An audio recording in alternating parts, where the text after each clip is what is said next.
Heavenly Father, we thank you, we praise you, Lord. Thank you so much for bringing all of us over here. Thank you for the great plans that you have for each one of us. Thank you for teaching us the truth that makes us free. And thank you, Lord, that not only we are set free, but with the experience of freedom, we are able to help others to be free. In Jesus' name we pray. Amen. Do you want it in Konkani or English? Which one is comfortable for you?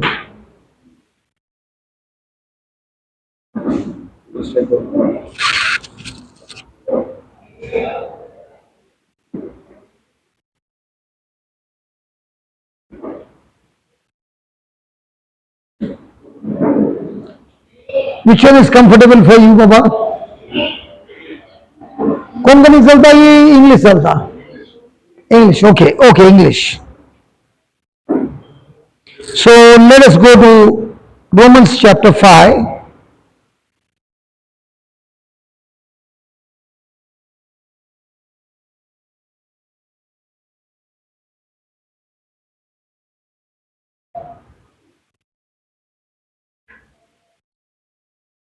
And verse number 1. Are you ready? Therefore, being justified by faith. Therefore, being what? Justified by faith, we have peace with God through our Lord Jesus Christ. Therefore, being justified. What is the meaning of the word justified?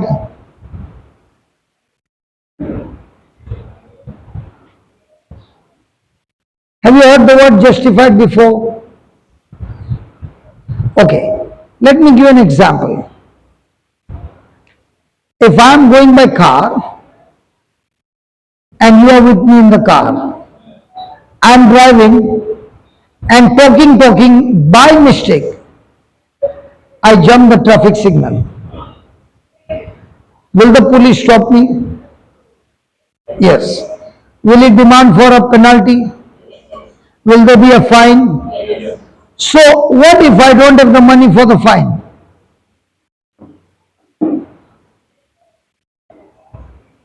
The police will say, no problem if you don't have money. We'll put you behind bars for 3 months.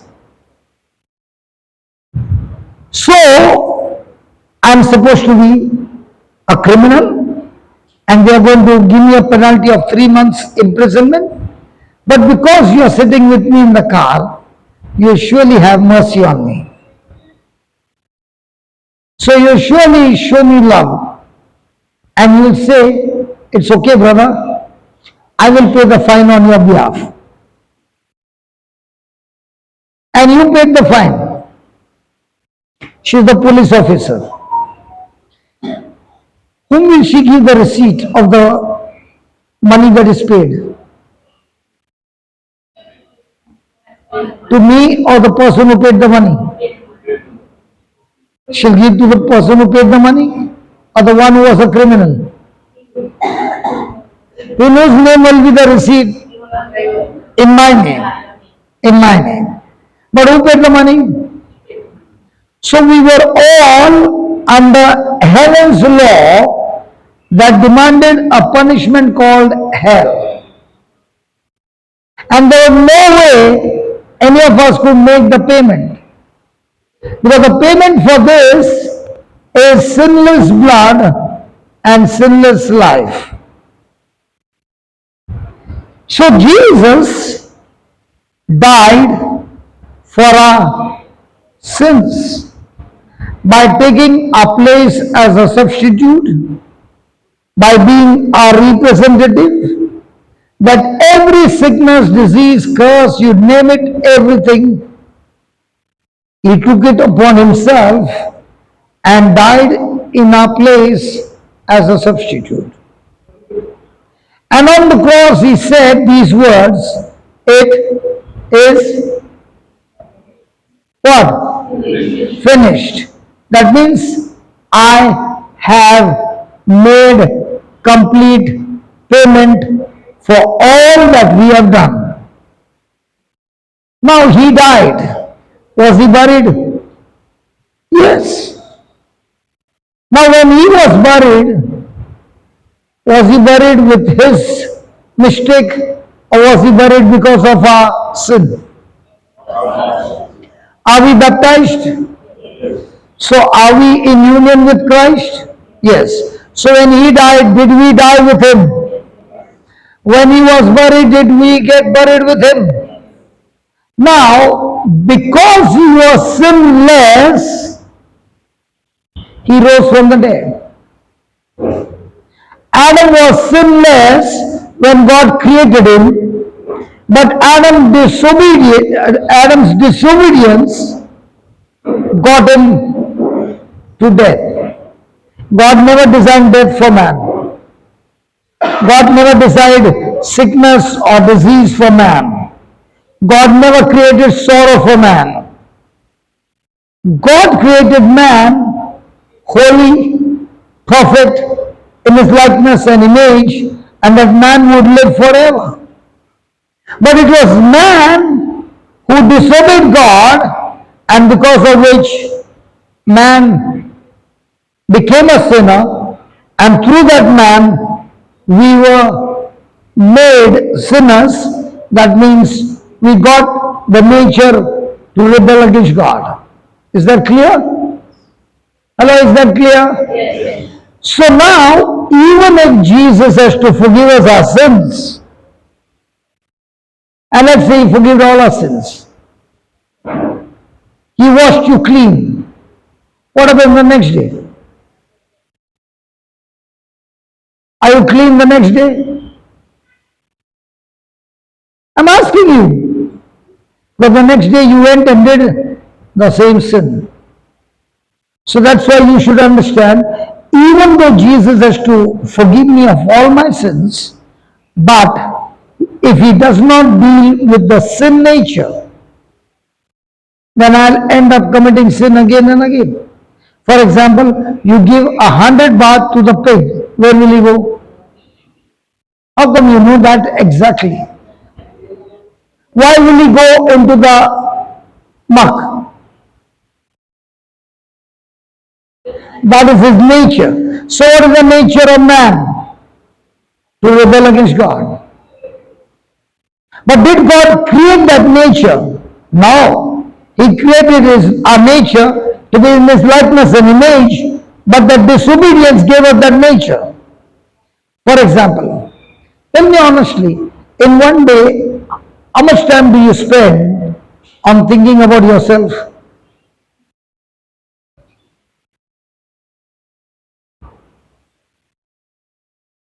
How much time do you spend thinking about your benefits? How much time do you spend about your family? So what is the nature of man? I, me, myself, and my family. How many of you can see me and think that I came from Solapur, traveling the whole night, and in the morning I came and I went and finished one session and I'm here for the second? Hello? And I came from the ST bus. Have you ever been on a ST bus? Those drivers don't know holes on the way. They cannot see any holes. Hallelujah. Praise God. Now why should I come here? Because the first thing that happens when you believe in Jesus is he takes the sin nature out of you and he gives you his nature. Think about Jesus. Did he come to live his life for himself or did he come to die for us? And why have you come to this planet Earth? Why did you get baptized? Why do you want the Holy Spirit? Why do you want the scriptures? Can we talk? Many of us, not only you, many of us want the scripture so that with the scripture I can get my healing, which is right. I can get my deliverance, which is also right. I can get good life, which is also right. But how many of us are like the apostles and the early church who received the Spirit of God and never lived their life for themselves, but went out and touched other people's life and changed their future forever? Do you know what will be our testimony? Hey Anisha, I want to share my testimony, okay? And here she's saying, what is your testimony? My testimony is that I got healed of ABC and I got a job and my daughter got this and my wife got this and this happened and that happened. What is your testimony all about? Correct? And everybody will clap their hands because my testimony was all about selfishness. But how many people come with a testimony saying, my life was like this and Jesus came and helped me and brought me out and now I'm living a life like the apostle, like the early church, what God has given me, I want to go and share the same, what the truths I received to others. Which testimony we hear all the time? Can we talk? Which testimony do we hear all the time? My healing, my blessing, my family, my, and my, and then my, and then my. But how many times have you said, what God gave me, I'm now going and sharing with others? So is the real Christian. Have you ever used the salt, crystal salt, the jara namak? Have you used? In Goa you get jara namak? No? Okay. That jara namak is of different shape, different size, correct? And then you brought bhangra, fresh bhangra, and you want to make the bhangra gravy. Do you put that crystal salt? Then you do like this. Yes. Huh? You do like this. And the fish is little wet because you washed it. What happens to the salt? Huh? It melts. Can you see the salt now? No. Now when you meat ladla. Correct? Now are we called the salt of the earth? Yes. So when people come and touch what they get? Salt or Jesus? Correct? Jesus said you are the salt of the earth, and if the salt loses its saltiness, it is of no use but be trampled under the feet. Now a day will come when Jesus is going to ask you, you came for so many retreats, you got so much of blessing. Now tell me, as a salt, how many people did you go and give them the taste of Jesus? What would be your score? Hello? What do you think would be your score? And remember, any salt which has lost its saltiness, I did not say, Jesus said, such kind of salt will be trampled under the feet. Now, let's take an example. You went for Sunday service mass. Let's say 500 people came. Out of the 500, how many of them are salt that go out and give Jesus?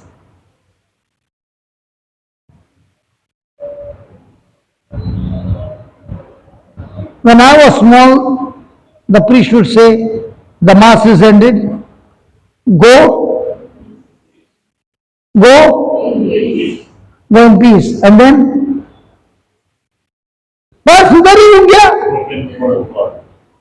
Go in peace and love and serve the Lord. Correct? We will go in peace. But the B part, go and love and serve the Lord. Do we follow that?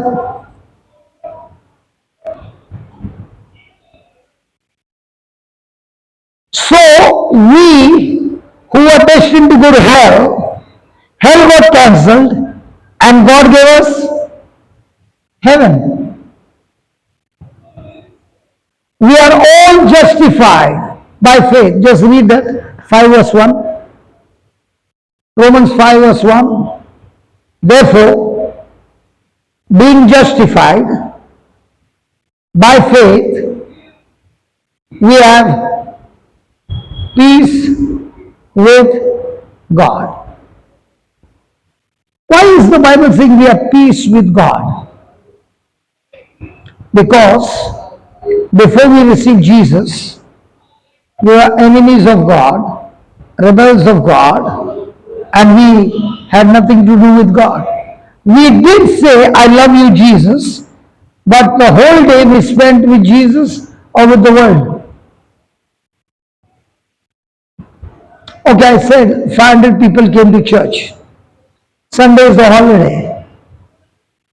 After coming out of the church, how many people go out to reach somebody who doesn't know Christ? And how many people go for picnic and party? Romans 5:1. Therefore, being justified by faith. Now, is this justification by faith or by your hard work? There's a difference between the old covenant and the new covenant. In the old covenant, you work hard and do something good, then God will bless you. So you have to perform for God's blessing. In the new covenant, Jesus worked hard for you, and all you need to do is believe in His work to receive justification. Now, honestly speaking, for how many years we are focused on what we did?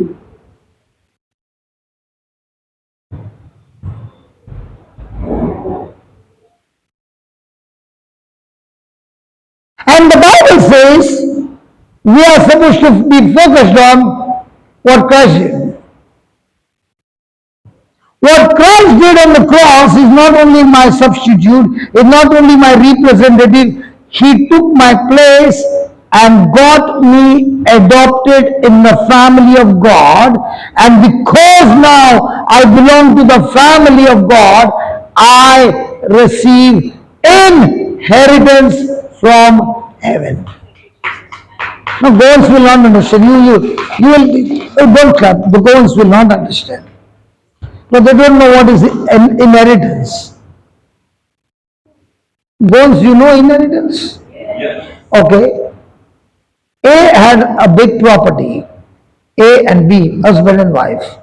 A, B died. And the property is there. Now the property will go to whom? Exactly right. The neighbor's children, because they are elder than these children.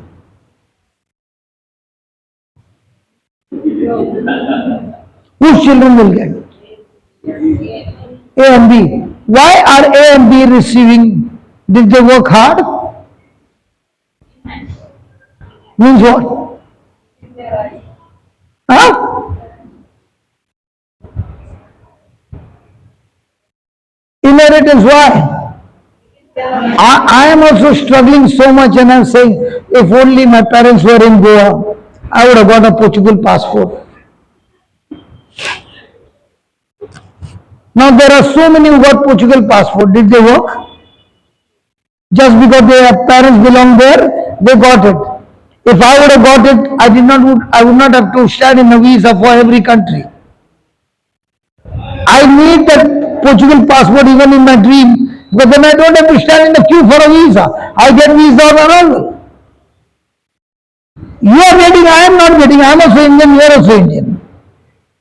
But you are getting because you are qualified through your forefathers. And you people only came to Mangalore. And we became Mangalorean Konkani. But the Konkani people came from Goa only. But we don't get Portuguese passport. But the good news is, when you believe in Jesus, you get citizenship of heaven.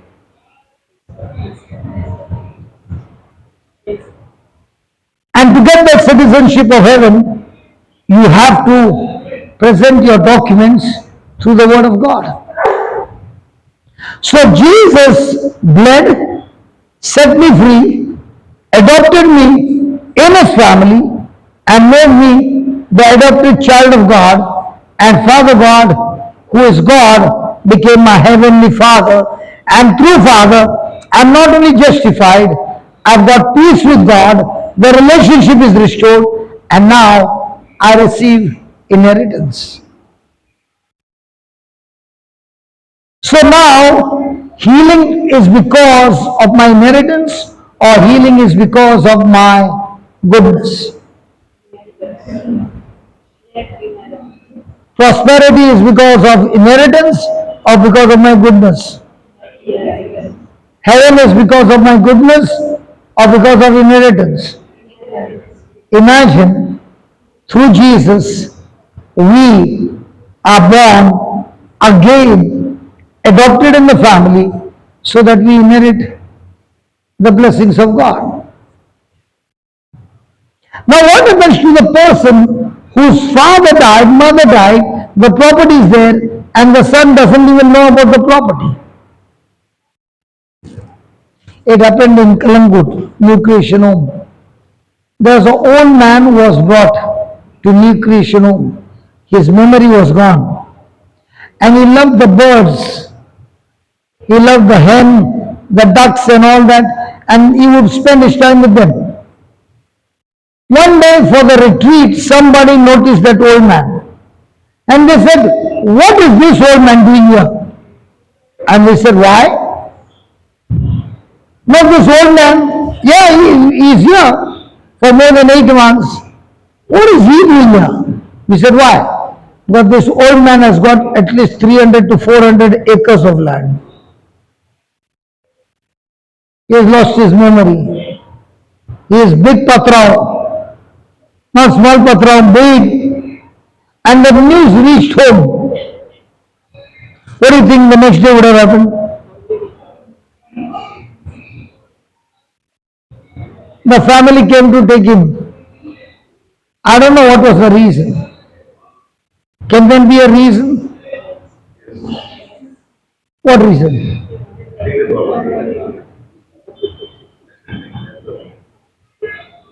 Possible? Yes. Because when he is unknown, don't know whether he is dead or not, and as long as the death certificate is not there, can the transfer take place? Now that they found him, I'm not pointing finger, I'm not saying they are like that, but the chances are there. Yes. So is it possible that a child loves the father or the child loves the property more? I don't know. I really don't know. Hallelujah. Hallelujah. Okay, let's take an example. Go to Hebrews 10:34. So my question to you is, are you an heir of the kingdom of God or are you a servant of God? Hello? Are you a servant of God or heir of God? How do you behave? Like a son or an heir? If I'm an heir, then I should know the documents of my heavenly Father. And if I don't know the documents, even though I'm an heir, I will live like a servant. Now let me present to you some of the heirs of the kingdom of God. You read. For you had compassion. For you had compassion of me in my bonds. So Paul is saying, when I was in the prison, you people had compassion on me because I was put in the prison, not because I'm a criminal, but I was put in the prison for preaching the gospel, and you did have compassion on me. Then, and took joyfully and you took joyfully the spoiling of your goods. You took joyfully the spoiling of your goods.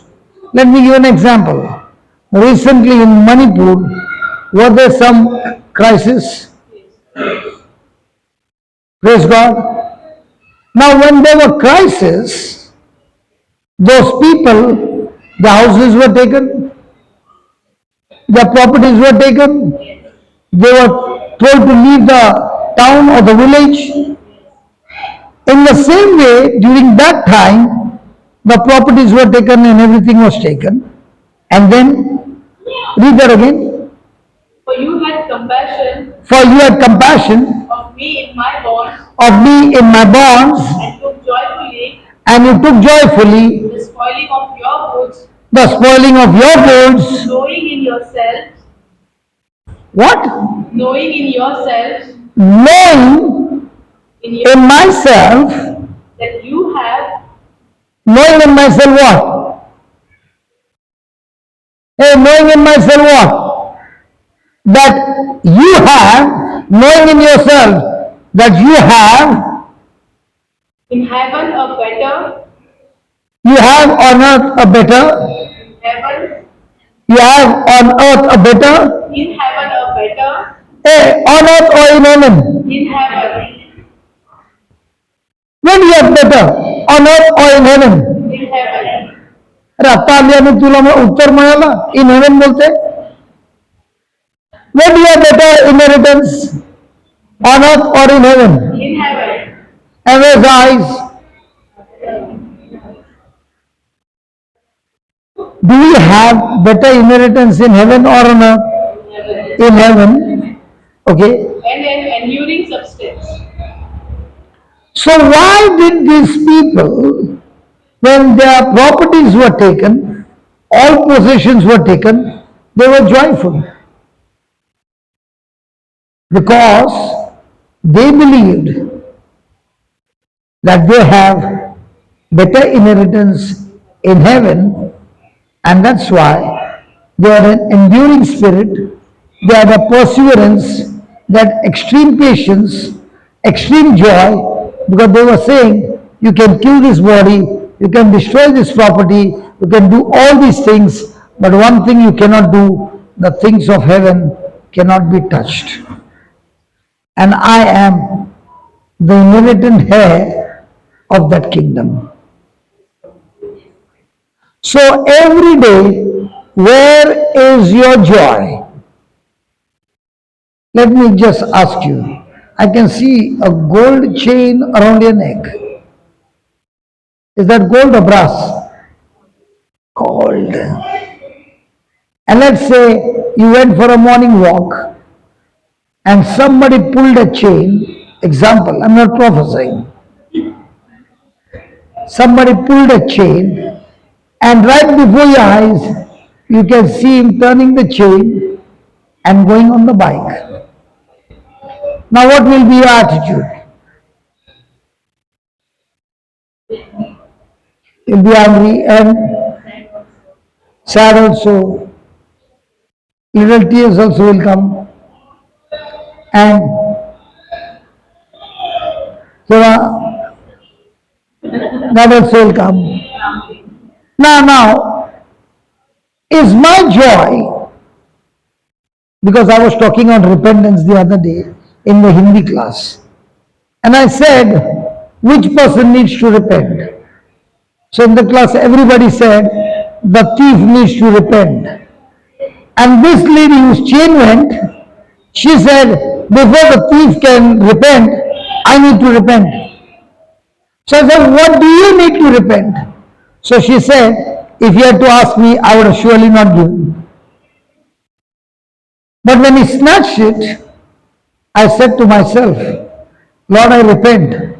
That person might be needing more than me. Okay? So I let him go. I let him have it. But at the same time, Lord, I plant that seed in his life, that this seed will change him, his family, and his household. So, in other words, I did not lose anything. I gained their souls in exchange of a gold chain. So she said, if I was a previous person, I would be crying and crying and crying. But now, there's not a single tear coming out because my focus was changed from earthly possession to heavenly inheritance. And I said, Satan, you can keep the gold. In exchange, I take the souls of the whole family.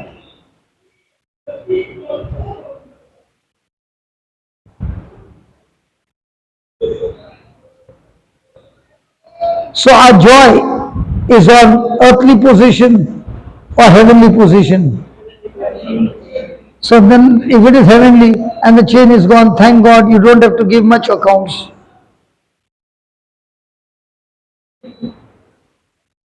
But where is the eyes fixed on? Heavenly, earthly.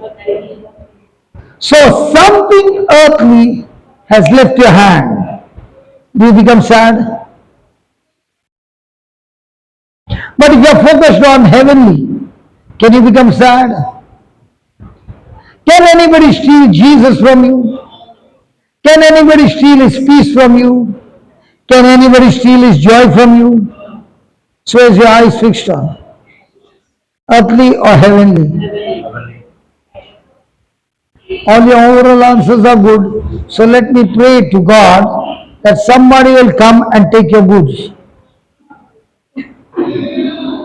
So if they take your goods, you got extreme advantage to develop your character. And remember, your character is what decides your destination. So tell me, according to the word, are we already justified? Yes. Are we already forgiven? Yes. Are we adopted in the family of God? So has God already poured his love in us? Are we the citizens of heaven? Yes. So are we supposed to inherit the heavenly riches? So what should be your top priority in your life? You said everything? Yes, yes, yes, yes, yes. So what should be your primary focus to experience the heavenly inheritance? Somebody can help me?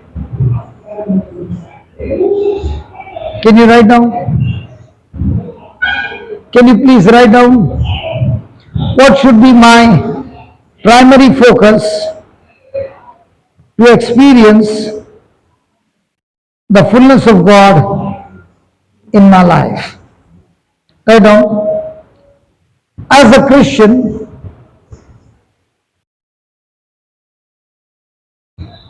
the development of my love walk as a Christian, listen, those who don't have a notebook, you always have WhatsApp, right? On the mobile you got WhatsApp? Do you chat with your friend? Why don't you do some chatting with Jesus, man? And you can type it on WhatsApp, and when you finish your typing, send it to somebody. Why not start with your own spouse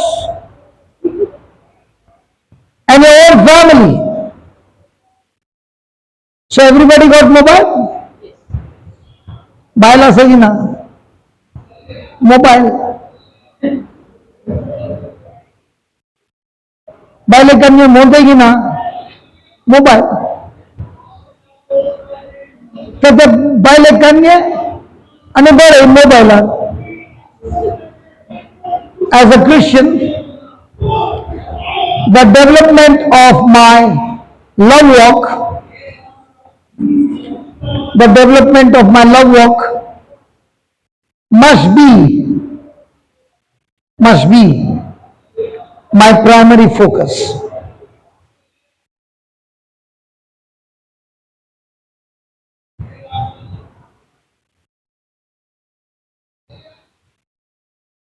So all these years, what was your primary focus? Healing, deliverance, prosperity, protection, good health. But if love walk with one another is your primary focus, everything will be beautiful in your life. Let me give you an example. Do you have a wardrobe at home? Yes. Do you hang your dress on the hanger? Yes. Yes. How many dress does a man hang on his hanger? Bolo bhai.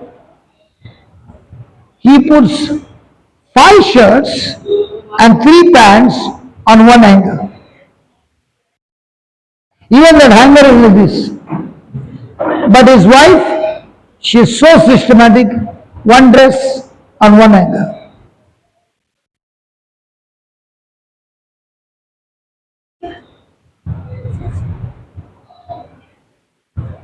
And I believe all you women do the same. And all we men load the hanger so much that rod, but I know you are looking at me like this, but we practice it. And the rod which is there is bending in a gent's wardrobe. In the ladies' wardrobe,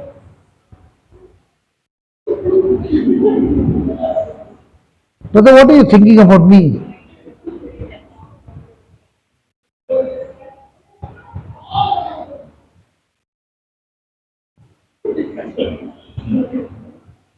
And then when the rod becomes under more pressure, the gent's wardrobe rod is always fallen down. And once the rod is fallen, can the man put any more hangers? So what does he need to fix? Does he need to fix the hangers or the rod first? So, do I need to fix the love rod first? That means once my love rod is fixed, can I put a hanger of blessing, hanger of faith, hanger of joy, hanger of deliverance, hanger of protection? The whole Bible package is standing on that one rod called the love rod. And we men practice it full T. Hello. Everybody has pressure coming on them. Why is the pressure on you?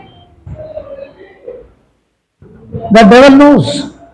If I can get this love rod unstable and fallen down, nothing in this person will work in his life. What is the currency of India? What is the currency of UK? What is the currency of Dubai? Dirham. What is the currency of heaven? Love. And when that currency is not there, nothing is there. Can you ask your neighbor, what about your wardrobe? How is the love rod? First ask your neighbor, married? And when the person is married, now you got more force to ask. How is the love rod? Married? Hello, married? How is the love rod? Steady or unstable? I'm not joking. Anyone who is willing to practice, the top priority in your life is to keep that love rod steady and not allow to fall. You live an undefeated life. Classic example, Jesus. The Pharisees tried, the soldiers tried, everybody tried their best, insulted, abused, did everything. But did Jesus even once allow his love rod to be shaken? What about the apostles before? Fighting, position, this, that. After the day of Pentecost, do you see them fighting for position? They are living only with one focus, love. And when love becomes your primary, top priority, remember, everything in the kingdom of God begins to follow you. And that's why the Bible says, seek you first love. That is the kingdom. God is, God is love. So seek you first love. And the system how to operate in love. And then everything else will be added unto you. Which one are we seeking?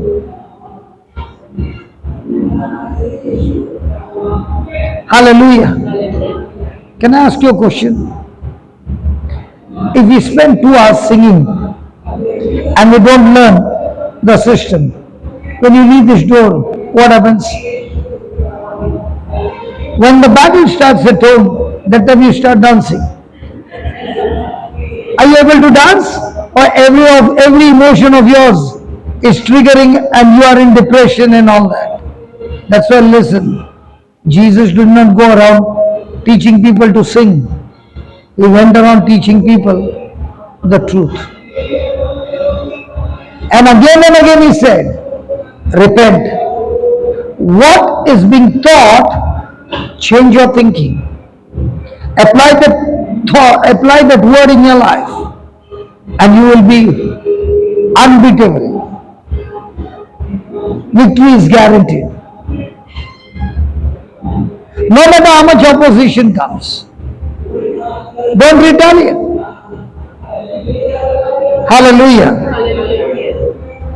Right on. Failure to develop the God kind of love, failure to develop the God kind of love within us will cause us to be weak in character. To be weak in character. Do you have battles? Hello, do you have battles? Why do you think there are battles?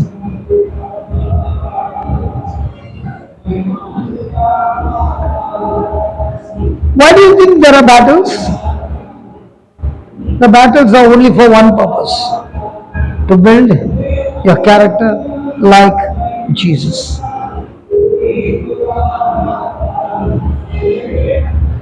Did you ever use a toothpaste? Do you open the cap? Do you press it where? Bottom? Down. What comes up? Paste. What do you press in the middle? Paste. What do you press on top? What if you put it under your feet and stamp it? Paste. What happens when people come and stamp you? What comes out? Paste. Ah! What should come out is the character of Christ, love. And God is giving us opportunities after opportunities to practice love. Because He wants you to grow in that unconditional love that He has already given you.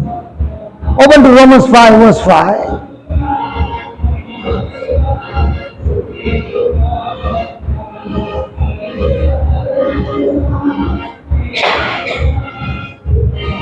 Read.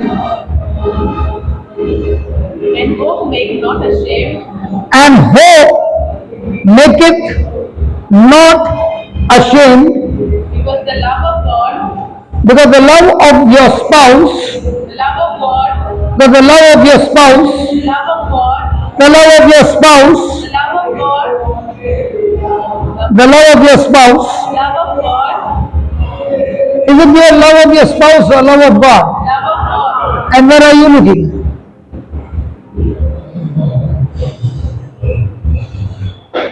And tell me honestly, all the ladies, when the husband's mood is going little, what happens to you?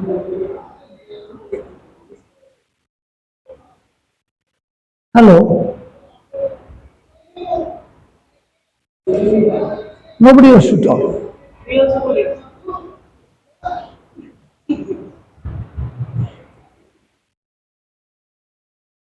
But your focus is on God's love. Now will it make a difference? Let me give a real story, okay? A few of the real stories so that you understand. The love of God is not an emotion, it's not a feeling, it is an action. And the action is based on the word of God. Okay? So this woman is a missionary and she goes and comes home late one evening and the husband is angry because she is not at home and he locks the door. When she comes, he does not open the door. Anybody ever been to UK? No. It's very cold. And this is not in UK but some other country, extremely cold, and if the person is in the car, that person can freeze to death. And she's in the car and the husband does not open the door. If you are that woman, what would be your response?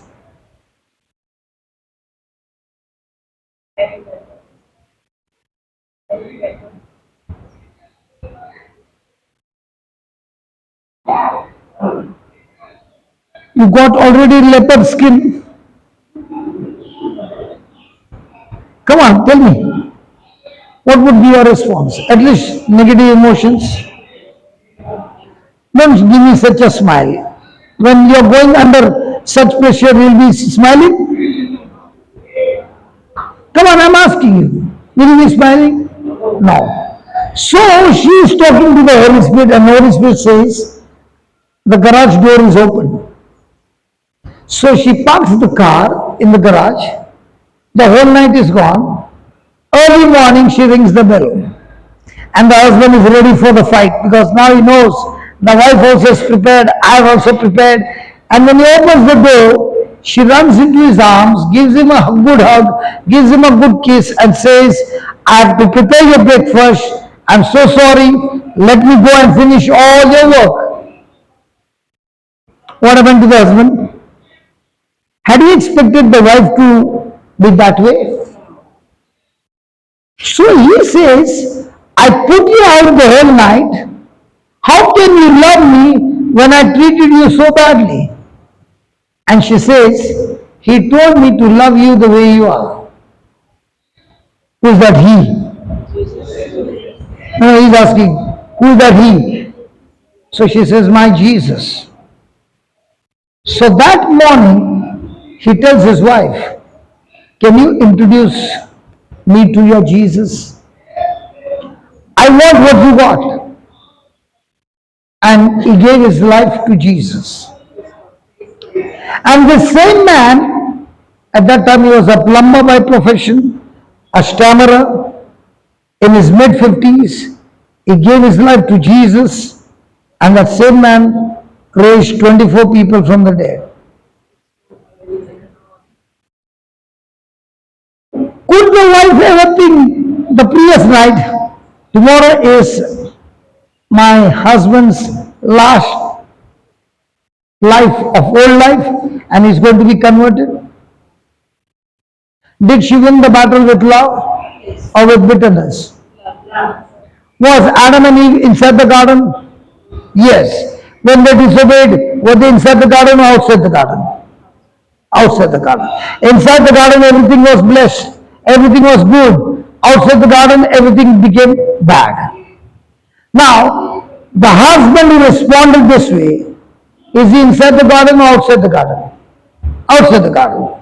The wife who got irritated, she's a prayerful woman, she's irritated, she's angry, she's bitter with him. Now, the prayerful wife is inside the garden or outside the garden? Huh? She's also outside the garden.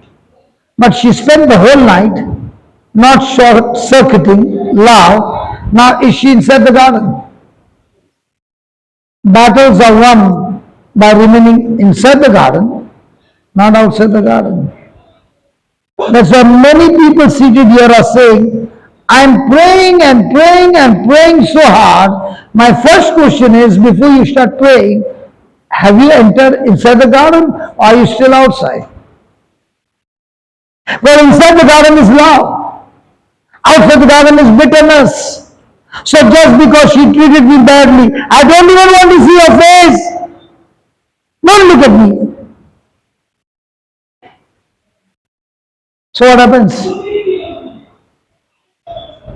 Can the devil defeat me all the time by just getting somebody to offend me? And if I'm offended, will I ever win the match? Can you ask your neighbor, are you inside the garden or outside? See, not one neighbor is asking. Her husband is asking the wife, she did not answer you. Why don't you ask her again? Now you don't want to ask her again? Brother, can you ask her again? Now she's saying, darling, you know I'm always inside the garden. Praise God. So what's the battle? Every day. The enemy is going to do everything possible to get you outside the garden. Once you are outside the garden, now he's saying, pray how much you want, do what you want, the fuse is gone. How do you say that? Galatians 5:6 says that. Galatians 5:6.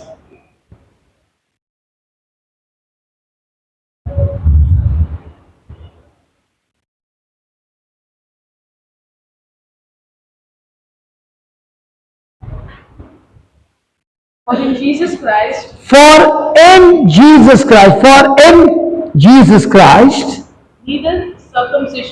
neither circumcision avail anything, nor uncircumcision, but faith. Hold on. In Christ, it does not matter what happens externally. Whether you are circumcised, you are not circumcised, that makes no effect. In Christ, in the kingdom of God, nothing of your external things has got anything to do when you are in Christ. Then, But faith which works by love. but faith which work by Love. faith which work by Love. okay. Let's say this is an electric wire. This is not an electric wire, but let's say this is an electric wire. And it's a live wire. If I touch this, will I get the current? Oh Jesus, they don't know this also. Is this a good conductor or bad conductor? Huh? Bad conductor. Will the electric power flow through this? No. I peel it and now there's metal and now I touch it. Correct? Now listen to this. The metal is love. The metal is love and the power that flows through the metal is faith. This one has got no metal. It's a bad conductor. Even if the power is flowing from inside, it will never come to the surface because it's a bad conductor.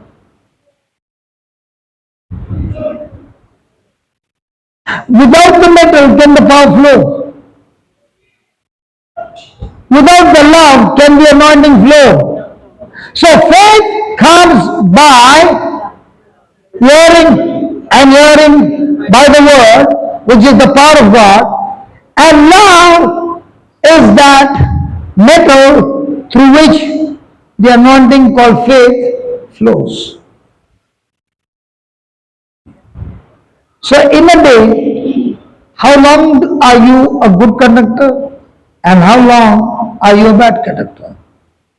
When everything is good, praise the Lord, hallelujah. When everything goes wild, so what is the battle every day? You win the test of love or you get into bitterness. This is another real story, okay? This girl is dancing in a club. She dances nude. That's her profession. And the mother comes to know and she's praying for her daughter to stop that sinful life and change her life. Even though she's been praying for years, the daughter continues, doesn't change. So now she's going to everywhere asking for somebody to pray. And she tells the counselor her story. And the counselor says, praise the Lord. The mama gets angry and says, if it was your daughter, would you say, praise the Lord? I cannot praise God because if He was God, can't He see what my daughter is doing? Can't He stop my daughter? I'm angry with God. Again he says, praise the Lord. Then he says to the mother, 1 Thessalonians 5:16.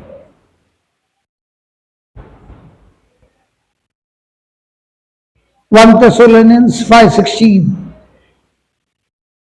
Read. Rejoice always. Rejoice. Always. Rejoice. Always. Is the Bible saying rejoice always? Yes. Now, is this mother rejoicing? So when the preacher says rejoice always, she says, come on preacher, can a mother ever rejoice when she can see with her own eyes what the daughter is doing? And the preacher says, there are many things that I don't understand. Because please understand, God's ways are not our ways. God's thoughts are not our thoughts. We cannot understand. But if He said, rejoice always, even though I don't understand, I got to do what He said. The mother says, I can't rejoice. He says, okay, what's the next line? Pray continually. Pray Continually. continually. Now, which one came first? Pray continually first or rejoice first? Rejoice first. How many people do you find who do not rejoice but pray continually? Did it say pray continually first or did it say rejoice first? Rejoice first. Which one do we follow?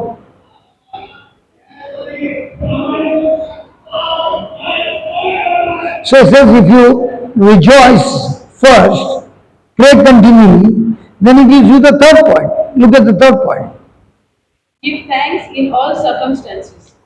Give thanks for In all circumstances.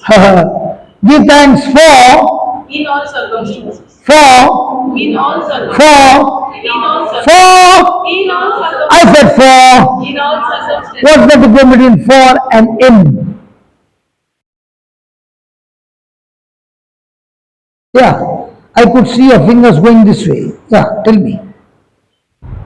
Yeah, you did like this. Tell me also, no? For or in? In. Why not for? Because God is not a thief. It is the thief who comes to steal, kill and destroy. It is the work of that thief that has stolen a daughter. So how can I thank God for something that Satan has been doing and I give thanks to God? I can give thanks to God in this situation, telling God, I know it is not you, the devil has been doing it, and I'm powerless against him. But, with you on my side, I know you can turn this into victory, and because I know you are far, far bigger than my situation, I know you are far, far more than the impossible. And that's why I want to thank you before the manifestation, because I know for you all things are possible. After explaining to this mama, he said, let's pray. She said, I'm not yet prepared.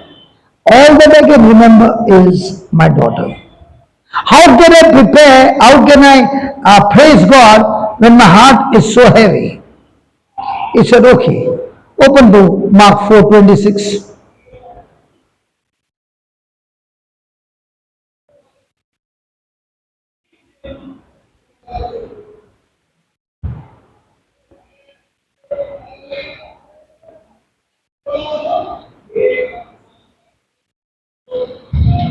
And he said, And Jesus said, so is the kingdom of God so is the kingdom of God. The kingdom of God is different from the kingdom of the world. So he's saying, I want to tell you how the kingdom of God works. So is the kingdom of God as if a man as if a man should cast should cast seed into the ground, seed into the ground. Now, hold on. If I cast a seed and it's a papaya seed, what will I get? Always papaya. Why not watermelon? Because the seed has the potential of producing its own kind. It will not produce something else. So the man scatters the seed into the ground. What seed he has scattered has the potential to produce. yes, Correct? The man casts the seed into the ground. night and day, Hey, you missed something. You did not speak about the sleep. Oh, yeah. Yeah. That's why you should start from the beginning. So is the kingdom of heaven. he also said that that is what the kingdom of God is. KJV has zero NIV. I only want KJV. I never use NIV. Might be it's you, it's simple and it is easy, but some of the messages will be eaten up. But when I use KJV, it's a heavy stuff, but many people don't like only because of thou, thee. If you only change that from thou, you, that's all. Okay, read. And should sleep. No, start the whole thing. And he said, And Jesus said, so is the kingdom of God, so is the kingdom of God, as if a man as if a man should cast seed into the ground should cast seed into the ground and should sleep, and sleep, should, sleep, but please don't sleep in this class. There's a time to sleep, not in this class. But after casting the seed, at night, we should go to sleep. Has anybody ever gone to sleep at night? Never slept at night? Has anybody ever gone to sleep with worry at night?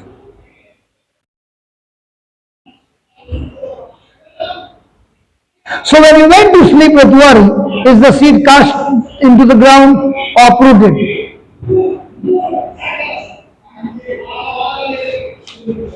So in the kingdom of God, there is one rule. You cast the seed, then you must go to sleep, but you must go to sleep without worry. If you go to sleep with worry, your seed has already been taken over by the devil because you have already planted it with unbelief. So can you touch your neighbor and say, neighbor? Say to your neighbor. Okay, say to this neighbor, neighbor, say, listen, listen, listen. Listen, my friend, there are so many people who are longing for 10 minutes of natural sleep. Without pills, they can't even get that. That is why you never can judge anybody, because if God can put Adam to sleep and create Eve out of Adam, he can do everything by putting you to sleep.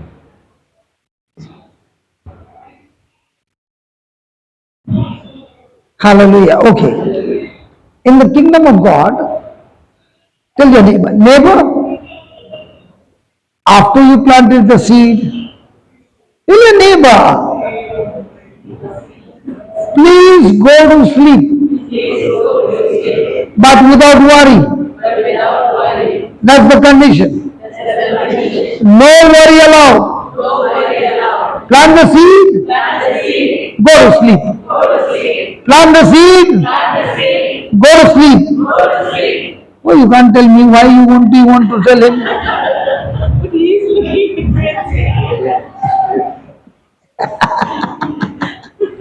Wife is taking good opportunity.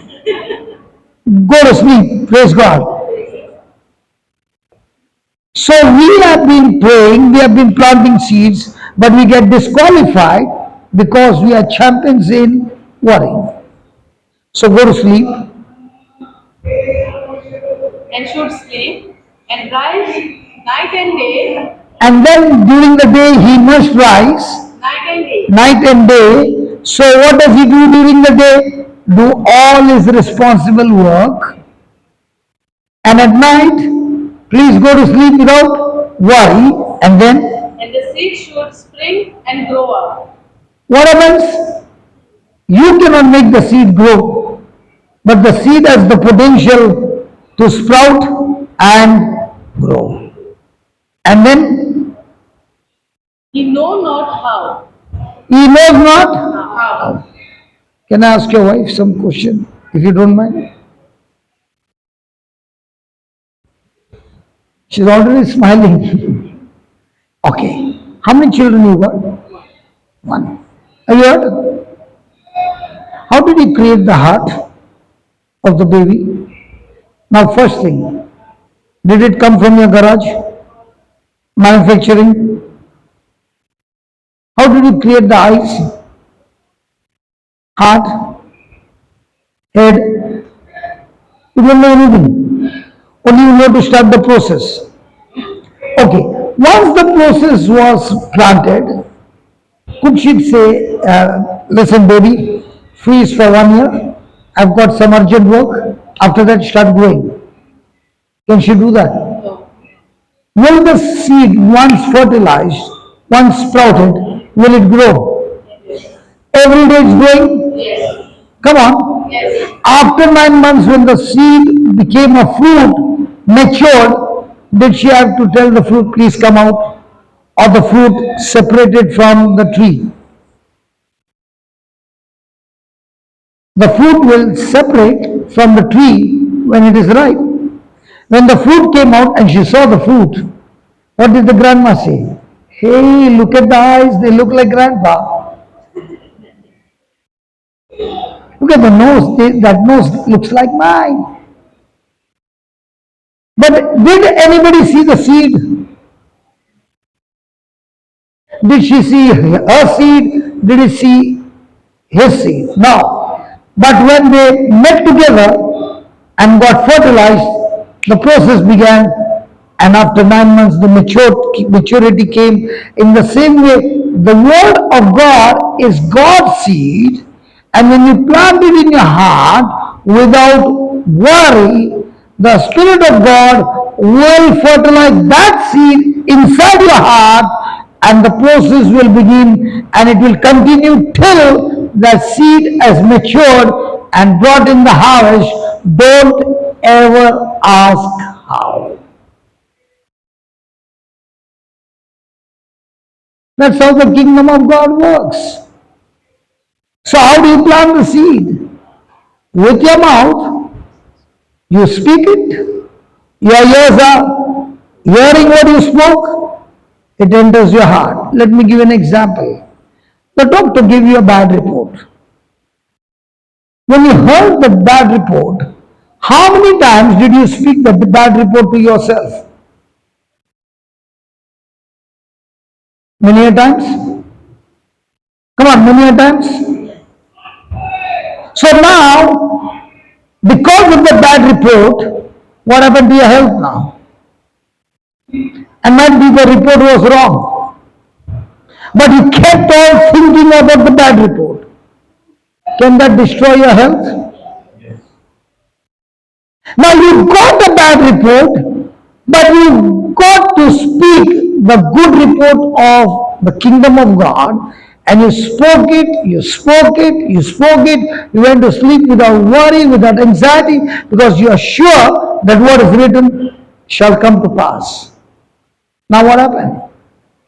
The same word sprouted in somebody's heart and brought in the harvest. The same word another person said, but it never sprouted because it was full of worry.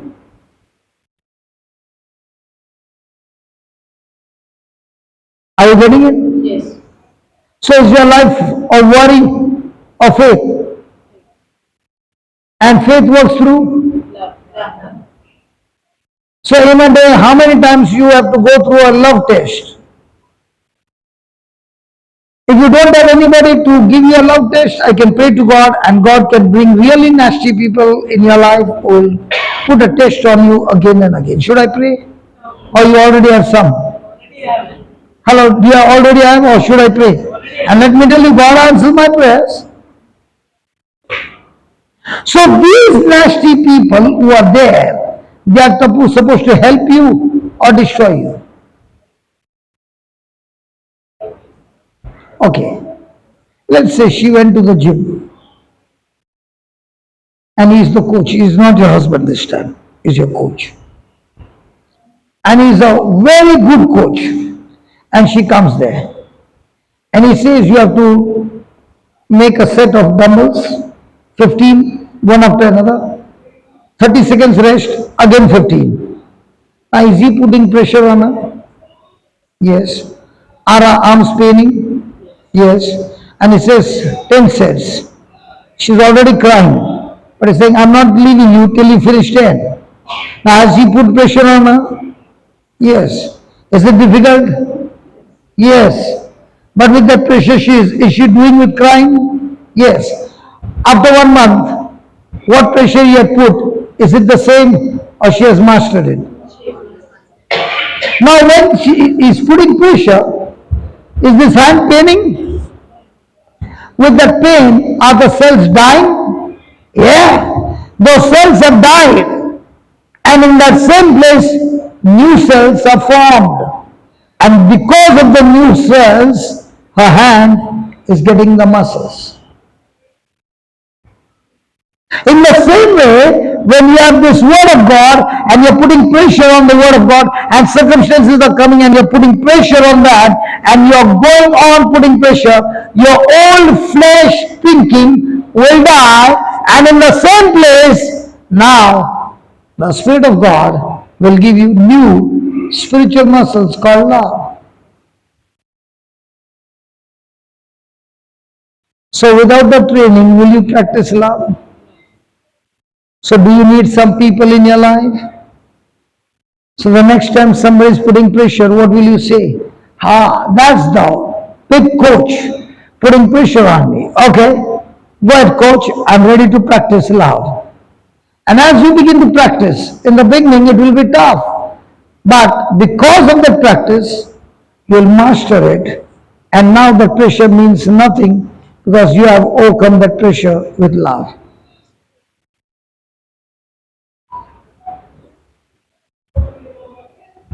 Hello. Okay, let's say you got a tough job, you got a tough boss, and a very loving boss. Which one would you like to work with? The loving boss. So your timing is at 8:30, 8 o'clock, and you come at 8:30. What will the loving boss say? Please see that you come tomorrow early, okay? And what time will you come? 8:30. And then you get a tough boss like me. And she comes at 8:30. And I look at my mobile and say, can you tell me what's the time? 8:30. I don't need you. Don't come from tomorrow. You're fired. Will she plead for one more chance? So I give her one more chance. Tomorrow what time she'll come? 8:25 मतलब नौकरी गया. Will she come before 8? Because if the job is too much important, she'll come before 8. And now I'm giving her all tough things to do. With the tough things, is she crying? And her husband, will she tell her husband? Surely she'll tell. And the husband is saying, thank God for the tough boss. Is he teaching you new things? Yeah. Is the pressure too much? Yes. But if you do it cheerfully, in no time, you'll be preparing yourself for something big. Now he is encouraging her. So now she's going. After 1 year, will she be the same? Has she learned patience from me? Has she learned endurance from me? Arey from me, why are you looking at him? Arey pressure no diya na. What we want is comfort. Pressure, intolerance will surely bring the change. If you tolerate something, you can't bring the change. If you don't tolerate, it will only bring change. Praise God. I made a decision the day I got born again. I will not tolerate alcohol anywhere, whether in my home or in any of my program. So my children's communion, no alcohol. Confirmation, no alcohol. Rose, no alcohol. Wedding, no alcohol. Until today, no alcohol. So when you intolerate it, you are a winner. If you tolerate 10%, you lose the match. So are you going to tolerate or live an intolerant life?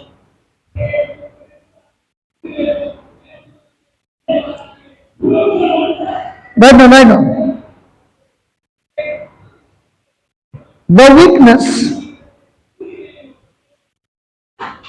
of not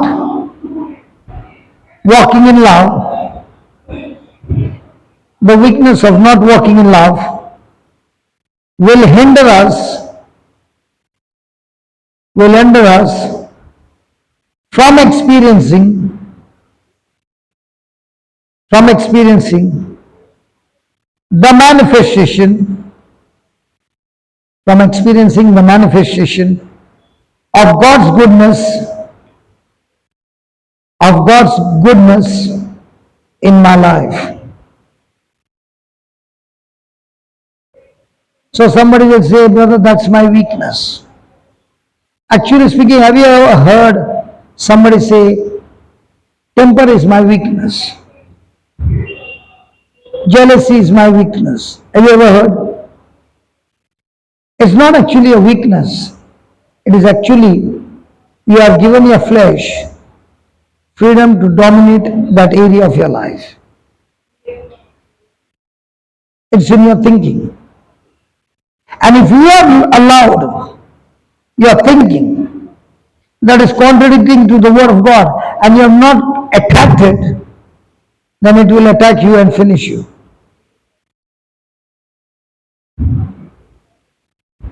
So every day is a battlefield. If you give the flesh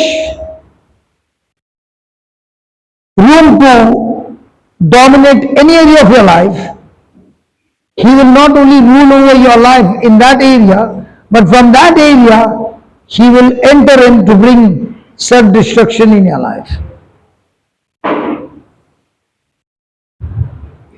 But when you develop walking in love, you are able to be an overcomer every day in your life. Praise God. So write down the love of God. Savio, we wind up at 6 because I'm told that the transport becomes difficult after 6. Is that true? In Goa, what time the transport stop? 7. It stops at 7. So we need to give you at least half an hour to reach back, right? If you talk, I can talk here. Tell me. I don't know.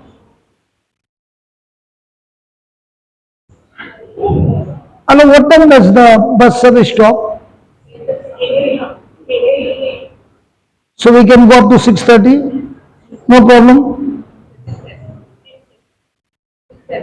Because the owner told me then the buses will be not available. Sure?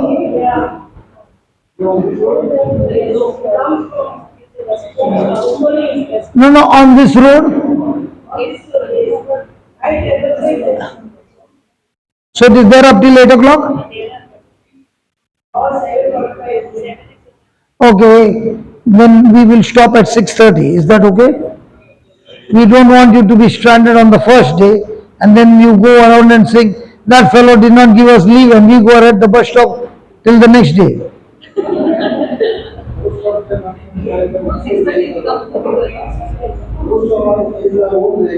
No, brother, there are some who don't have a vehicle. Because I don't know, the owner told me, that's why I'm telling you. So 6:30? Okay. Write down the love of God is the preeminent force. The love of God is the preeminent force, Preeminent,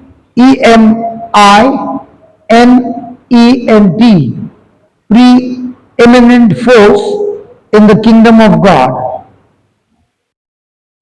In the kingdom of God. That is 1 Corinthians 13. 1 Corinthians 13 chapter. That is the whole chapter. Write down, love holds undoubted superiority. Love holds undoubted superiority over all other forces.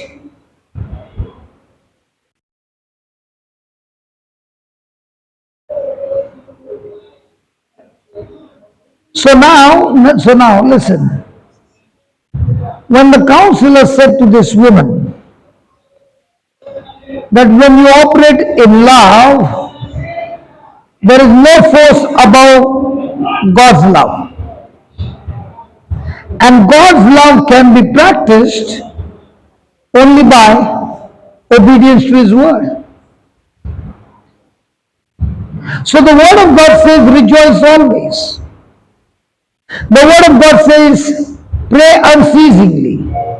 The word of God also says, in everything give thanks. The mama said, believe me, I can't feel. And he said, listen, faith has got nothing to do with feeling. Faith is believing. So, can we continue to pray? And we can ask the perfect laborer to come and help your daughter.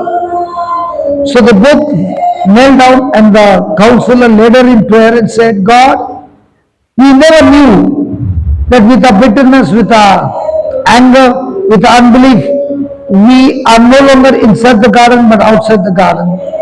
This mother has been angry and now she repents. She has failed to understand that she was outside the garden.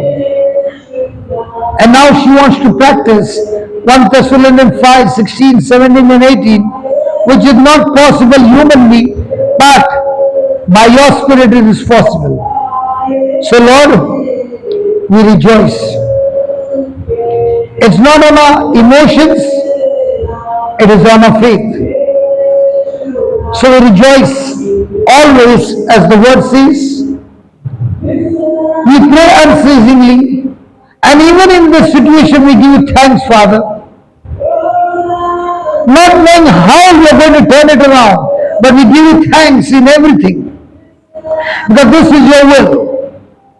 And we thank you in advance, praising you that you have brought the breakthrough in our life. In Jesus' name. Now, when the counselor made this prayer, did we learn when the seed is planted, you go to sleep and the seed will sprout and grow, and you know not how? So when they made that prayer asking God to intervene with rejoicing and with thanksgiving, a man of God was passing by. And the Spirit of God told him, I want you to go into that club.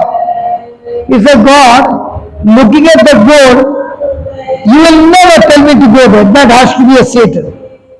And the Spirit of God said, no, I'm telling you to go there because you have got an assignment. When you go there, you find a girl dancing, you have to go and tell her, Jesus loves you. So he went there and this girl was dancing and he went to her and said, Jesus loves you. And when he said these words, Jesus loves you, the word kept ringing in her mind. Till now, everybody loves my body. They don't love me. They use me as a thing, not as a human being. Who is this person who loves me? And she could not perform. So this man was sitting with his back towards her. She comes and sits across his table and says, can you tell me who is this Jesus who loves me? I want to know him. And he preaches Christ in that place, and she receives Jesus as the Lord God and Savior. And she says to this man, I want to go home. I want to change my life. He says, surely you can go home. And he makes a prayer. The next morning, this girl has reached home. The mother takes her to the Bible study. She begins to go to the Bible study, becomes a Bible teacher, she becomes an evangelist, and now she is a ministry for strippers, prostitutes, and all such girls who are caught up in the kingdom of darkness, sharing her own story. Got married, having wonderful husband and children when she received Christ as the Lord God and Savior. Why it did not happen first? Why is it that our prayers are not being answered? Well, many a times when things go against us, the first thing that comes into our mind is bitterness. And when there is bitterness, there is no presence of God. One of the most powerful tools that the devil uses is called bitterness. There are only two prisons. One prison is the one where I disobeyed God, and because of disobedience, I'm in the prison and I'm condemned. But there is one more prison called the bitterness prison. In the bitterness prison, the person has not made a mistake. The person is a good person. But somebody else has come and hurt this person. And the person got bitter. Now in these two prisons, when the person has made a mistake and he goes to God and says, God, please forgive me. I've done this blunder. At once the Father forgives him. But a person in the prison called bitterness goes to God and says, God, please forgive me. And God says, I can't get you out of this prison. Nobody can get you out of this prison. Only you, yourself, can get out of that prison on condition when you choose to forgive, the Father in heaven will forgive you. So tell me, which one is the most dangerous? Bitterness. Because if you don't forgive, the Father will not forgive. And if you and I did not receive forgiveness of sin, you have qualified yourself to go to hell. That's why Jesus gave a parable. And in the parable he said there was a king. And the king one day took accounts. And he found one of the servants owed him 10,000 talents. The value of 10,000 talents is like the gold used in building the Jerusalem temple was only 8,000 talents. So you can see the figure beyond your calculator. And the king said, take him, take his wife, take his children, and sell them all, and put the money in the treasury. The man pleaded with the king, and it said, have compassion on me. So the king had compassion on him, and forgave him. Now when the king forgave him, who paid his debts? He doesn't have the money. So who paid his debts? The king paid his debts. So what is the meaning of the word forgiveness? Forgiveness is when the person who forgives pays the penalty of the person who has caused the loss. So is forgiveness just or extremely unjust? Extremely unjust. But the one who caused the problem does not pay, but the person who lost it is the one who is saying, I'll let you go free, therefore I forgive. For example, I dashed my car and my bike got damaged. First thing I ask her, Christian? And she says, yeah, Christian. Holy Spirit Christian? Then you can surely forgive me, no? So she says, okay, I'll forgive you. But the 10,000 bill is there, no, you pay. Now, is that called forgiveness? If there is a forgiveness, there has to be a transaction. And what should be the transaction?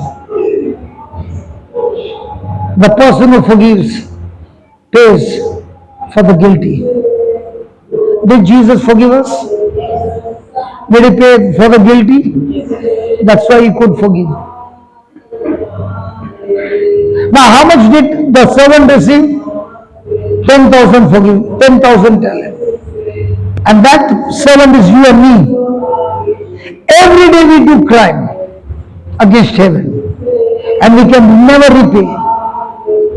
Praise God. So how are you going to repay it?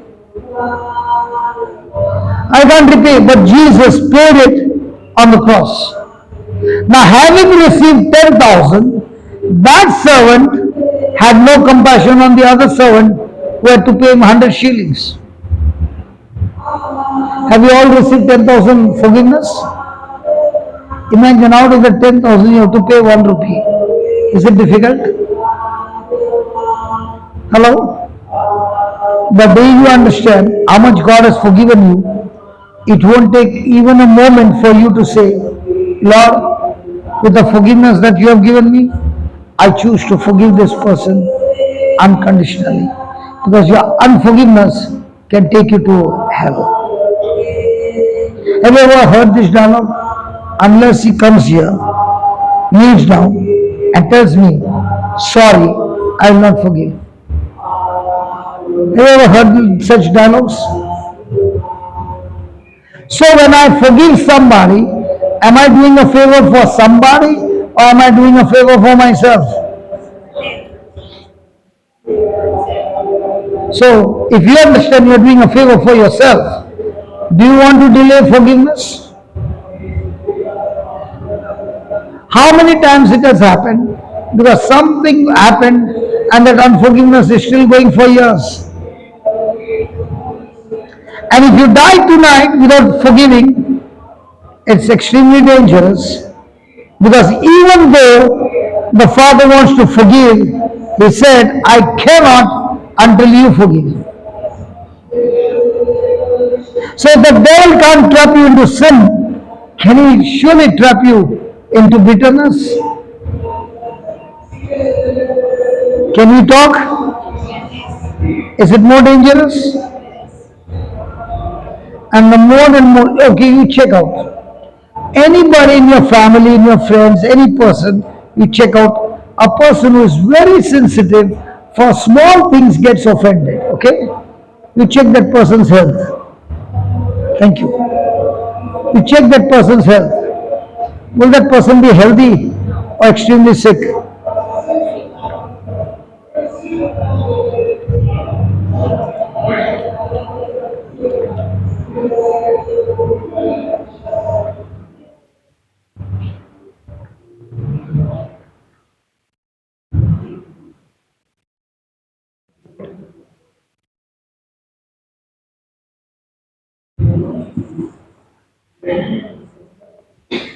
बरं वाटलं रे बाबा, जीवाला शांती झाली.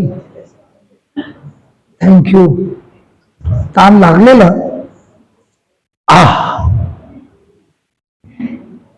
टाकी full झाली. Hallelujah. So, what do we say? Is it an advantage or disadvantage? Imagine how many people Sunday after Sunday come to church with bitterness. Are they qualified or disqualified?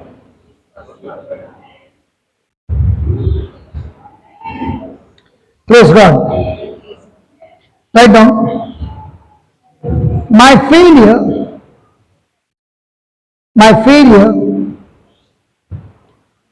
to develop in love, my failure to develop in love will adversely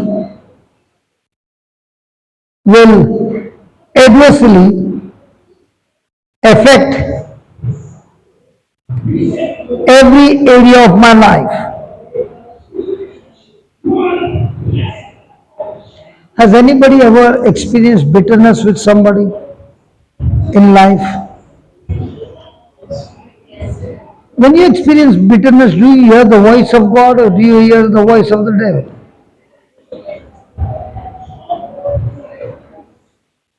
Does your life become miserable? Don't be surprised. It is just like the car needs a coolant to keep the engine cool, and that's why the car has got a radiator. But instead of putting a coolant, if a person is putting acid in that radiator, what will happen to the engine?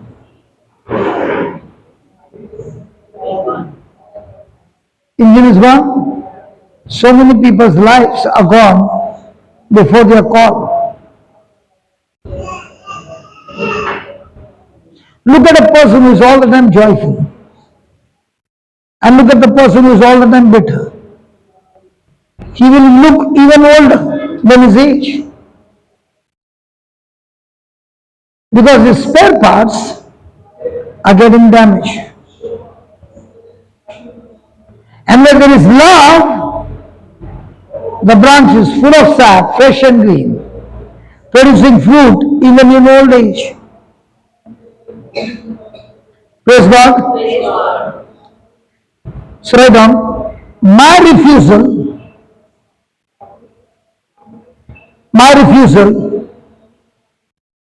to love is a refusal My refusal to love is a refusal to express the character of God to the world.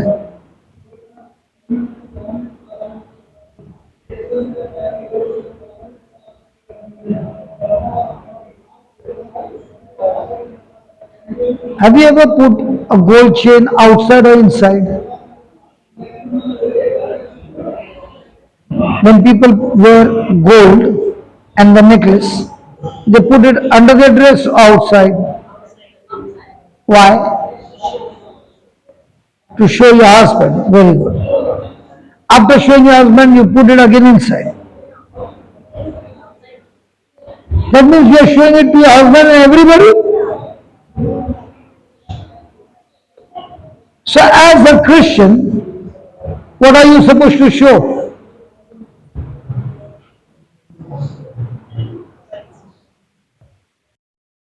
And Christ is who? Love. So what should be the show off? And which one do we show off? Is it possible? Is it possible? I'm asking, is it possible that a person bought a new car and he tied a rosary on the rear view mirror? Possible? He put a cross over there in front. Mother Mary and Jesus' picture. Possible? Hello? And then he's driving the car. And this car went and touched the other car. And both the drivers have come out and talking to each other. They are having Christian conversation.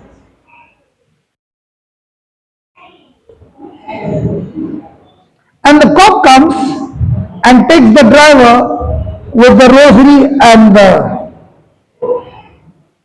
pictures and puts him into the police station. And after 1 hour, the cop comes back and says, I'm so sorry. And the man is very angry. So why do you put me in the prison for such a thing? He said, listen, I saw the rosary. I saw the cross. I saw the picture of Mother Mary, of Jesus. I knew this car should have been stolen. But the owner of this car will never talk this language. Hello? Have you ever seen anybody with the rosary and all talking different language?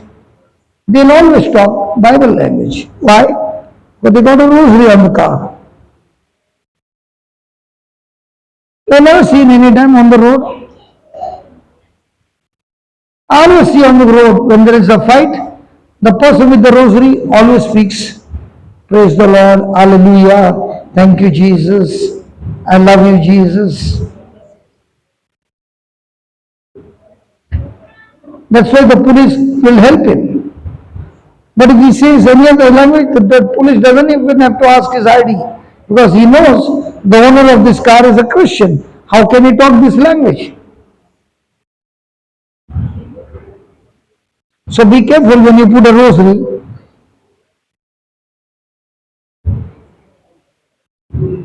Why are everybody quiet? Am I saying something wrong? Brother, why are you smiling so much? I can see so many of my sisters giving me a hidden smile. Not even opening them out. Slowly, little, they're smiling. Praise God. So write down. Did you write that my refusal to love? Yes. Okay. This is beautiful. Leadership equals character plus strategy. Leadership equals character plus strategy. I just got a strategy. Can I tell you? Hey, I got a strategy. Can I tell you? The Lord just spoke to me. He said, as long as you can hear that noise, your noise can continue. Because that fellow is coming every time. I'm coming new. So if he is there, I'm also there. Strategy. But it should not happen that he stays at night. Then it will be a big flop. Praise God. Okay. Leadership is equal to. Now, in our everyday life, which one do you look at? Which comes first? Which one do you look at first? Strategy or character?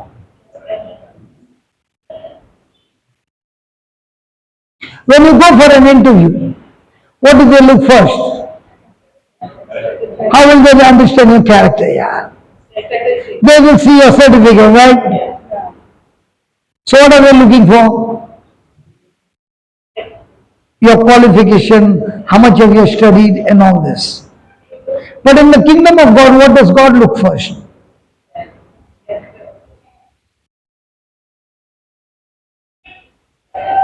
Okay, I'll give you in short. Okay, Moses is born a Hebrew. Because of the law, the male child should be killed. The mother did not kill him, hid him in a basket, put him in the river.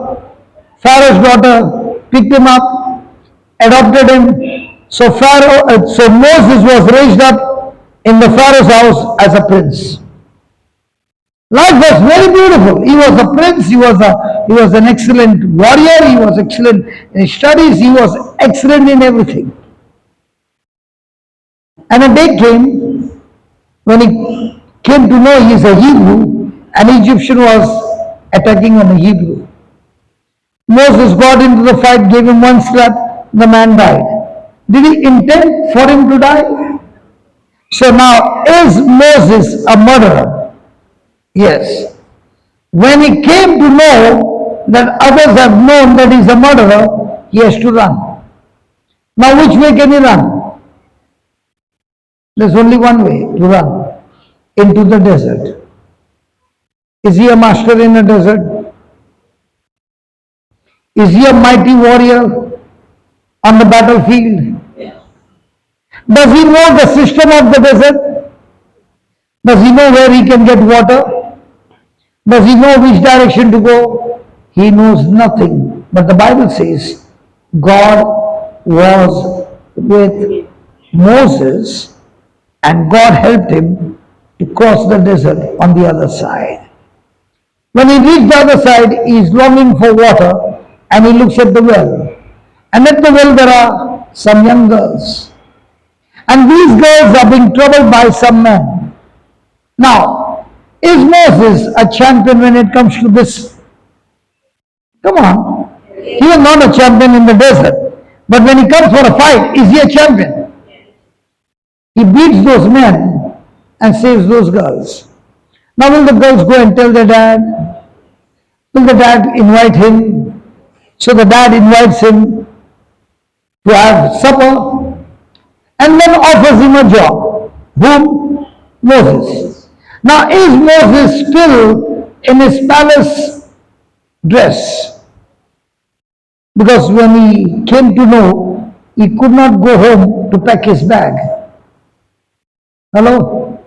He had to run with whatever he had. Now when you look at a person dressed up and he's a prince, will you be able to recognize that this one is not an ordinary man? He's got rings on all his fingers. So now Jethro gives him a job. You know what's the job? To look after the sheep. Has anybody ever come across a sheep? They stink of shit everywhere. If the road is being crossed by sheep, you have to quickly raise the windows, they're stinking. And Moses is offered, the prince of Egypt is offered a job to look after the sheep. Will Joseph take the job or reject the job? Hello? He has to take the job to survive. Because he knows, I cannot survive in this desert. I need a job. He takes the job. Now remember, in your life and in my life, God has called us and chosen us to be leaders. आवाज बंद हो गया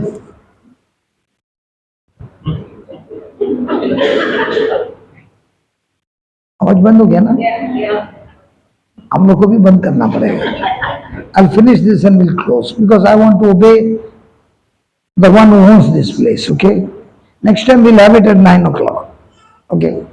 This time maaf kar diya na? Okay, I'll finish this. The crisis came in Moses' life, it was a mistake. But did God punish him for the mistake? No. God still loved him, still took care of him in the desert, and still used him in the desert for 40 years of labor to look after the sheep.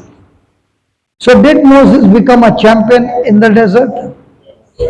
Was he already a champion in the palace?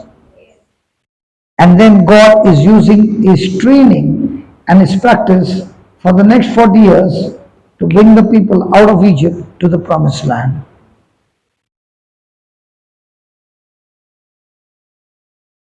So also in your life, when there are crises and things happen bad in your life, none of those things will go wasted. God will still work those things and use them together and produce good things in your life. That is my God. He is a master planner. Moses did not even know that when he was going through this battle of 40 years, he did not know God was preparing him to be a leader. I'll go fast. Genesis 1, the Bible says, God blessed Adam and Eve and said, be fruitful. Can you just go on the next hall and see if those people are there or they are gone? Because you came last, no, yeah. God blessed them and said, be fruitful. Say that, fruitful. Multiply. Subdue. Replenish. And have dominion. This is the birthright of every human being. And that's why if you do not have dominion over things, if you don't lead anybody, your life will become restless. Because you are created for leading. So can a 5th standard student teach 1st standard student? Yes. So whatever you are learning, are you much better than a person who doesn't know at all? When you start leading and teaching somebody else, your life has started becoming fruitful. And none of your things will be wasted. I tell you again, everything will be used in the kingdom of God. Can we close our eyes for a moment?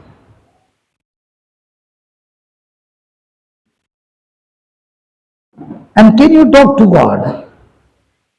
If you see every hero in the Bible, every one of them are full of mistakes except Joseph and Jesus.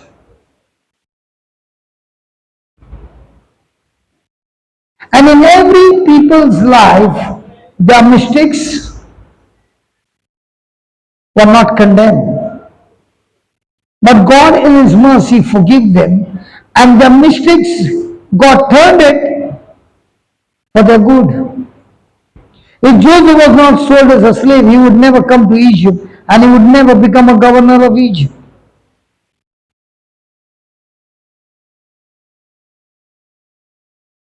If Moses was not committed the blunder of a murder, he would have never run into the desert, and he would have never been trained for 40 years to be a powerful man in the desert, that he could bring the Israelites out of Egypt to the promised land.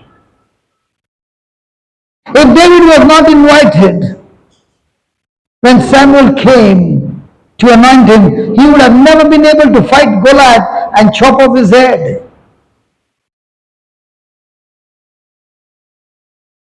My friend, every person in the Bible has got a history. Every person in the Bible has got flaws.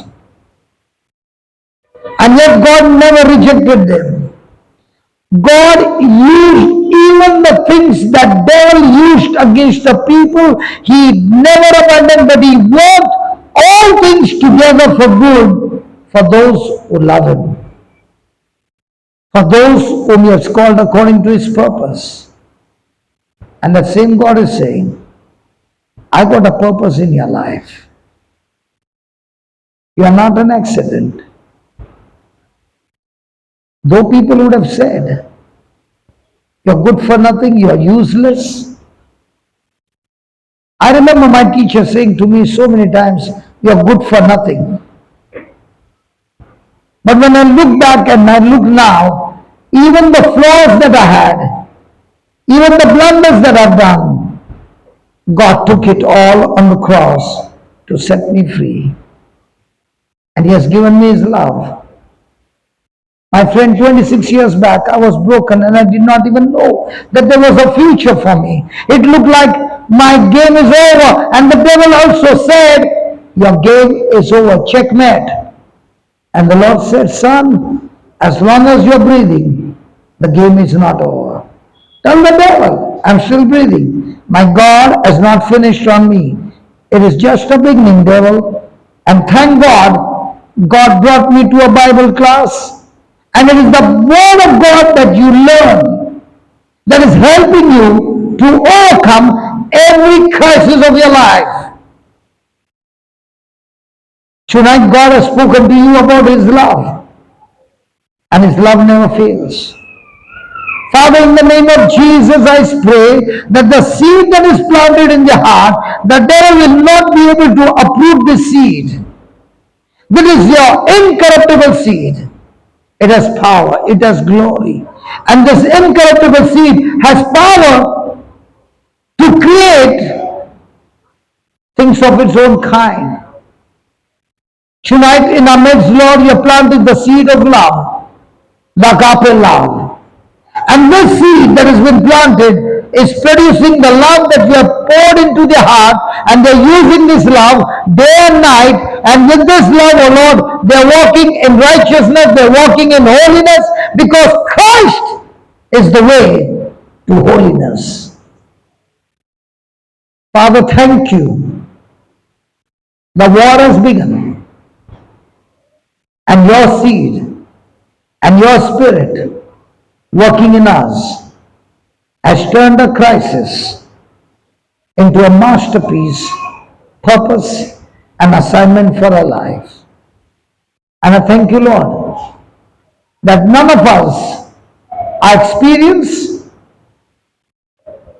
our learning, our training, our practice has ever gone wasted. In Jesus' name, amen. Can I tell you one last line? You can stand, you can see me standing, no, for hours. You know when did I get this training?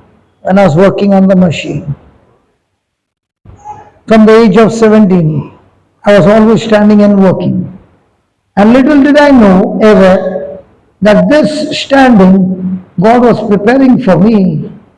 Right from the age of 17, that son, I'm going to train you to stand for hours so that my gospel can be preached. He reminded me just now. Do you know I got a big voice? Why? In the machine you have to scream and shout for the other person to hear. And that's why the lungs were developed at that time. These hands were full of grease. So now it doesn't matter, clean, unclean, everything. We are trained from that time for everything for the future. Each one's childhood has not gone wasted. As you study the word, you will begin to understand all those experiences of yours will be put to use. And when you meet people with the same kind of situation, you will be saying to them, I've been there. I'll end up with a testimony. Yesterday there was a lady who previously had a testimony that she would take a stone or anything and hammer her husband, everybody. She was a fighter and she was not a Christian, but when she came to Christ, she got delivered of all that. And yesterday at Solapur, we left her because she came from Bombay and we said, for you, this station is close by. You can preach over here and we will go there. And she was left alone. And she had never preached alone. She has always preached with somebody. And she said, I've never done this before. I said, good that you've never done this before. Evening came and it was time to get into the bus. She was weeping. I said, what happened? She said, I shared my testimony, I shared the word, and I said how I was thinking of committing suicide because everybody from my husband to my siblings, my parents, everybody nicknamed me Panwati, Panwati, Panwati, and I kept saying, people call me Panwati, but Jesus called me the child of God. And as she was sharing this, one lady was hearing, and after the service, she got up and she said, my husband and my family is also calling me Panwati. And this evening, I've got a bottle in my bag. I decided that I and my children will drink from that bottle, poison, and we shall die. But this lady's testimony has changed me. I am not going to die because if Christ did this to her, the same Christ will do it for me. Two things happened. This lady who had fear that I'm going alone said, now you send me anywhere alone. I don't mind because I got Holy Spirit with me. So please remember, none of your crises are going to go wasted. They are masterpiece which you will use as you start learning the kingdom of God. Amen? Amen. Next Friday, 9 o'clock to 6 o'clock, okay? Friday and Saturday, hello, are you happy? Yes. And I want to tell you, the person said, if you have got more people, we'll move to that hall. So our target should be Friday morning 9 to 6. I will be in Dubai. Don't ask for me, but all my champions are better than me. I'm coming in May, and that's my last trip for this year. Don't you want me to go to other places? Praise God. So, please, before leaving, there is tea served outside. Okay? Have tea and go, please. Okay? Will you have tea and go? Yes. Sure? Yes. Thank you very much. We love you. And please see that we need people to become soldiers. We need more people in the team so that we can have more branches across Goa. And are you going to help us? Yes. Come on, soldiers, I'm talking to you. Yes. Yes. We need more soldiers. Okay? And let's all work together in the kingdom of God. Love you all. Have tea and let's go. Praise God. Hey, one more small announcement.